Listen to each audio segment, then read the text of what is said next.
Bon, j'ai raté la fin de ce que je voulais dire, donc je vais recommencer. Enfin, je recommence pas tout, non, non, juste je vais recommencer la fin. Ce que je veux dire, c'est que la planète, elle fourmille de vie.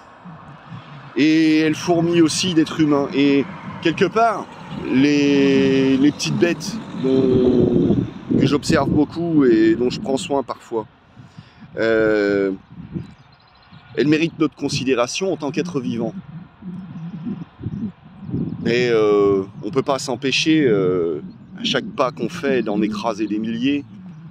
Et bah, c'est pas grave, ça fait partie de la vie. En quoi est-ce que nous, on compte tellement plus?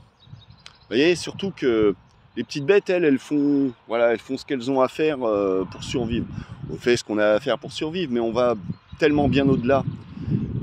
On chie littéralement sur la planète pour satisfaire nos ambitions démesurées. La planète est plus assez grande pour satisfaire nos ambitions démesurées. Et c'est ça le vrai problème. Voilà, c'était ça la petite réflexion supplémentaire concernant les petites bêtes, enfin le vivant en général. Voilà, c'est comment nous on est censé s'inclure dans tout ça. C'est pas simple hein, comme réflexion, mais voilà, c'est pour ça que je parle du fait de ma démarche, non pas comme étant un sportif ou un randonneur ou encore moins un touriste, un putain de touriste à la con, mais plutôt comme d'un pèlerin, ouais. Voilà.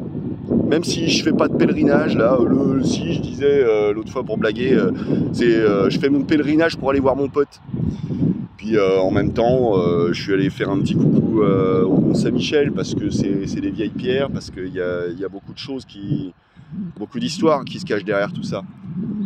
Mais voilà, c'est pas un vrai pèlerinage, mais finalement chaque fois que je suis en randonnée, en fait, c'est quelque part une sorte de pèlerinage.